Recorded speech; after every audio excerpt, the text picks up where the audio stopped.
What's up everyone, Darcblade here with an information video all about the Spring Blossom Festival for Monster Hunter World. Now from April 6th through to April 19th, the Spring Festival will be running in Monster Hunter World. Now this is going to be noticeable all over Astera, although it's going to be more prevalent in the Gathering Hub. But what is included in this event? Well, firstly, the Celestial Pursuit, i.e. the Gathering Hub, has been given a makeover. All the NPCs will be wearing festive outfits, and the whole place will be decorated with blossoms and other spring themes. Now on top of that, while you're up there, you'll be able to purchase the special seasonal platter when it comes to ordering a meal. Now at the moment, you can't actually order this in the canteen, it's just whilst you're in the Gathering Hub. During the event as well, you'll be able to get your handler, as well as your Poogie, to wear special seasonal outfits. Now whilst the handler outfit can only be used during this event, the Poogie outfit will remain even past the event's end date. Now the good thing is you don't actually have to do anything to actually earn these outfits, they're there as soon as you log in during the event. Now they don't give you Poogie or the handler any real bonuses, they're just purely cosmetic. Anyway, also during the event, every store and facility will be having a sale, and they will reduce normally the cost of items by half.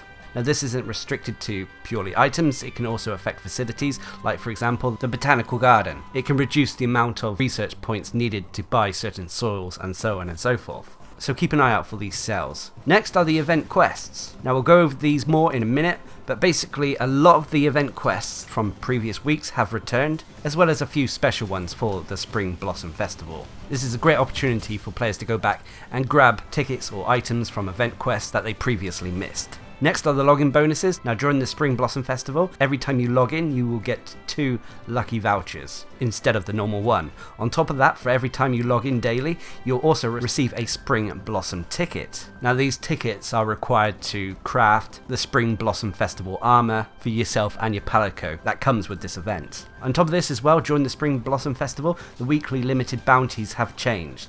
Instead of them being weekly, they will now be daily. And for completing these, you'll get fireworks as well as Spring Blossom tickets. So I'll be sure over the next few days to keep you guys updated. But anyway, let's quickly go over the event quests that come with the Spring Blossom Fest. First is Up at the Crack of Dawn, which is a very basic event quest taking on 12 Kestodons in the arena. This is a 1-star quest, so it's really for beginners. Next is Every Hunter's Dream, which is one of the special Spring Blossom Festival event quests. This is a 5-star quest that has players taking on a Paolumu and a Rathalos. You'll also have to be Hunter rank 8 or higher. Now for completing this mission, you'll get tickets that you can take to the blacksmith in order to craft the new weapon added to the game, the Wyvern's Ignition Greatsword. This is a nice greatsword, and if you get it to its maximum level, its stats are actually really good. On top of that, the animation of the rocket-powered greatsword makes it quite fun to use. Anyway, next is Lessons of the Wild, which has you taking on 8 Barnos. There will also be a Zitsuyaku in the arena with you to help you take these down. Now this is a 5-star quest and requires hunters to be hunter rank 6 or higher. Now for completing this, you will get items that can be crafted into the Horizon Zero Dawn Palico armor. Unfortunately, this is for PlayStation 4 users only. Next is The Proving, which again is another Horizon Zero Dawn quest and has players taking on a giant Anjanath in the Ancient Forest. This is a 6-star quest and requires hunter to be rank 11 or higher. Now for completing this, again you'll get a special item you can take to the workshop in order to craft Aloy's gear. This includes her bow. But alas, again, this is another quest that is PlayStation exclusive. Next is Chew the Fat, which has players taking on 2 Jagras in the Ancient Forest. It's a 2-star quest and doesn't require hunters to be any rank, so another one great for newcomers. Next is Yaku with That, which has players taking on a Kuruyaku and a Zitsuyaku in the special arena. It's a 4-star quest and requires hunters to be hunter rank 6 or higher. This again is a decent quest for newcomers. Next is Greeting the Gluttons, which has players taking on a Great Jagras, Puke and Paolumu in the special arena. It's a 4-star quest and requires hunters to be hunter rank 6 or higher. The good thing about this is it gives you a meal voucher for completing this event quest, so it's a good way to farm them, especially because it is a low rank quest. Next is Wicked Wildspire Warfare, which is a 5-star quest and requires hunters to be hunter rank 8 or higher. Again, it's set in the special arena and has players taking on a Diablos and 2 Baroths. This is also a nice quest to earn armor spheres, although they are lower rank armor spheres. Next is Flesh Cleaved to Bone, which is a quest we've recently had. This has players taking on an Adogaron and a Radaban in the special arena. It's a 5-star quest and requires hunters to be hunter rank 8 or higher. Next is Kirin the Myth, which is a 5-star quest and requires hunters to be hunter rank 8 or higher, and has you taking on 2 Kirin in the Coral Highlands. Next is the Poison Posse, which has players taking on all poison related monsters, so that's Puke, Raffian and Rathalos. It's a 5-star quest that requires hunters to be hunter rank 8 or higher and takes place in the Ancient Forest. Next is Scrapping with the Shamos, which is a 6-star quest and requires hunters to be hunter rank 11 or higher.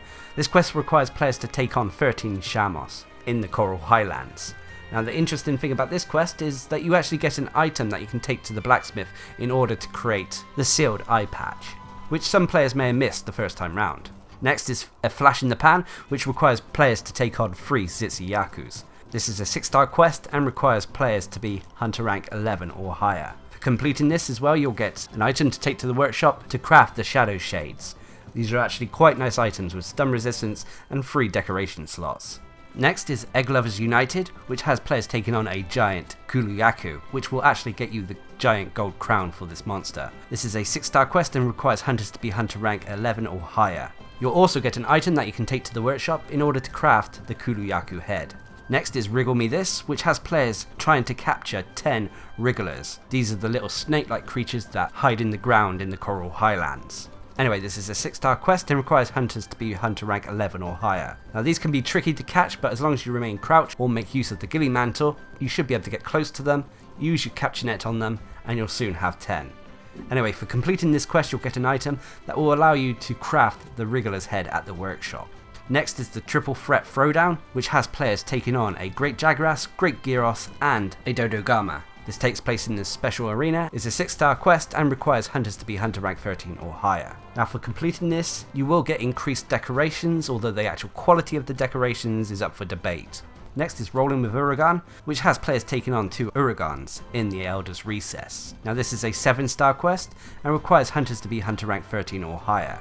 Now for completing this, you will get an increased number of armor spheres on completion, so it's a nice way to farm them. Next is the Deep Green Blues, which has players taking on every monster associated with the Ancient Forest, so that's Great Jagras, Puke, Tobi Kadachi, Anjanath and Rathalos. This is a 7-star quest and requires hunters to be hunter rank 13 or higher. There is also an increased chance of coming across a small gold crown or large gold crown monster during this event quest. Next is the Wildspire Bolero, which has you taking on all the monsters associated with the Wildspire Waste.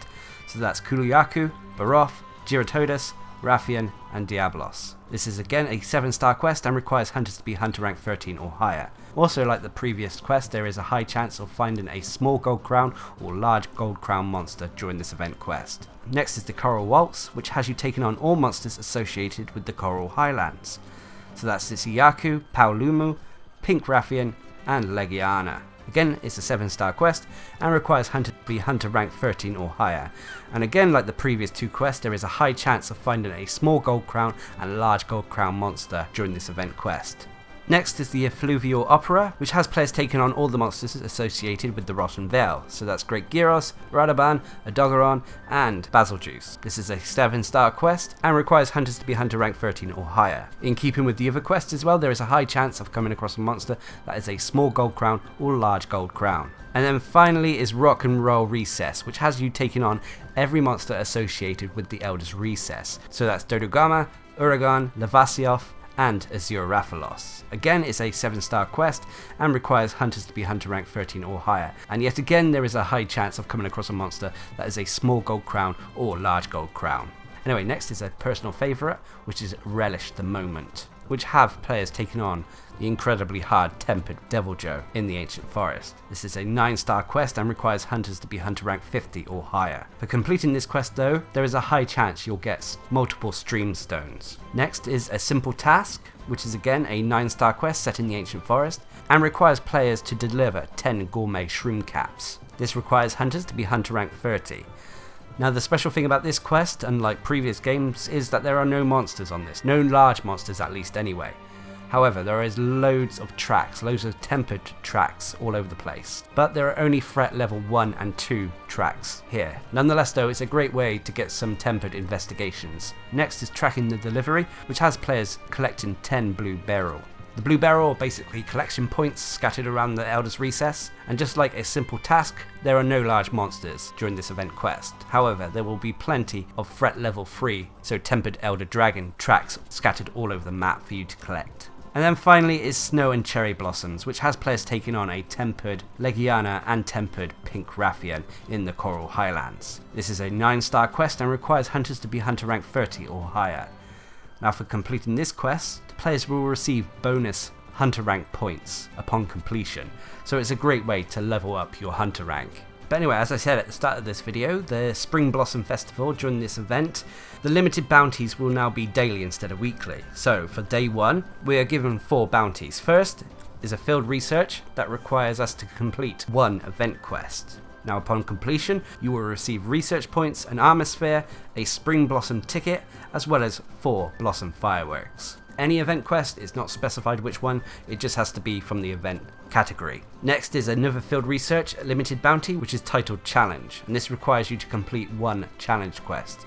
Now the challenge quests are up at the Arena Last in the Gathering Hub. There are a few there you can take on, like for example the Street Fighter event challenge quest, Down the Dark Muddy Path, is available for players to take on again, so you can get the Ryu armor if you want. Anyway, for completing 1 challenge quest, you will get research points, armor sphere pluses, a Spring Blossom ticket, as well as more Blossom fireworks. Next is an ecology survey, which is to hunt Devil Joe. We only have to hunt 1 high-ranked Devil Joe, and for doing so we'll get research points, an advanced armor sphere, another Spring Blossom ticket, and more Blossom fireworks. And then finally the last limited bounty is a general one just titled Limited Bounty, and it's to complete all the other previous limited bounties that we've received today. Now for completing this we'll get research points, a heavy armor sphere which is new to the game. This is the highest level armor sphere in the game now, and it's much higher than the hard armor sphere. We'll also receive another Spring Blossom ticket, as well as even more Blossom fireworks. Now these Spring Blossom tickets you get during this event can be used to purchase armor.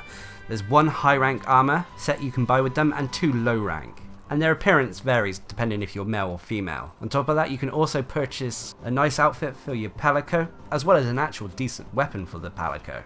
Lastly, the Xbox and PlayStation stores have been updated with gestures that you can purchase for your hunters if you wish. These are quite entertaining and very energetic. You can also purchase sticker packs, and there are a few free hairstyles. But anyway, this is the first day of the Spring Blossom Festival. I know there are things coming up in the future, for example the Mega Man event, which gives our Palicos a Mega Man costume. That's coming up on the 13th of April, so they may be adding more stuff to it as this event goes on. Of course, I may have missed something here and there. I'd also love to hear what you guys think of this actual event. Will you be taking part in it? Leave a comment down below. And until next time, I've been Darcblade, bringing you an information video regarding the Spring Blossom event on Monster Hunter World. Hope you enjoyed the video, thanks for watching, subscribe and like for more.